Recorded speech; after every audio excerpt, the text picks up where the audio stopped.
topic should be respected, and those people who break the rules should be removed from and not be allowed back in future, because this continues to waste our time. And with that, I'm going to move, with your permission, Chair, to have these people removed before I continue. So ordered. Thank you.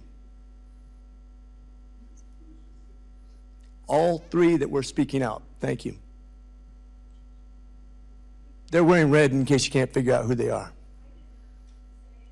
I did not say anything. I said not one word. This is very undemocratic. But I will say free Imran Khan. Free Imran Okay. Khan, the first There you go. democratically elected Prime Minister of Pakistan. He will save Pakistan. The committee will suspend while the Capitol Police restore order. Free Imran Khan. Free Imran Khan. Free Imran Khan, a great democratic leader in Pakistan.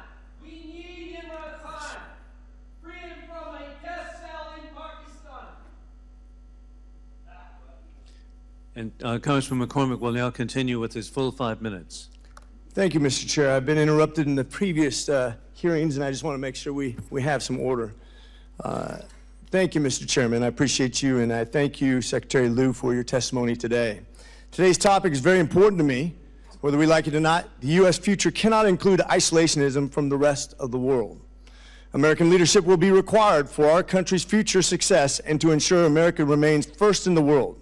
We must remain robust partnerships and alliances with nations that share our interests and values.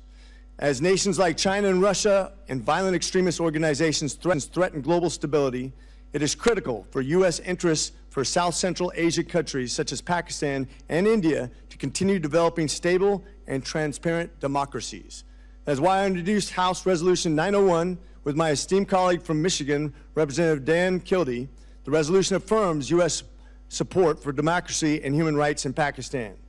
I'm looking forward to H.Res. 901's consideration later this afternoon as the House Foreign Affairs Committee marks it up. As I am sure you're aware, Pakistan recently conducted the largest election in its history, but these were unfortunately marred by allegations of fraudulent activity and electoral violence. Watchdog groups raised the alarm over reports of political repression, suspension of interest access on election day, delays in election results, and more. Currently, the Election Commission of Pakistan is reviewing many of the election results in individual parliamentary constituencies, and the Pakistani judicial system is investigating and adjudicating irregularities. In fact, the ambassador from Pakistan came to my office yesterday and talked about what they were going to try to do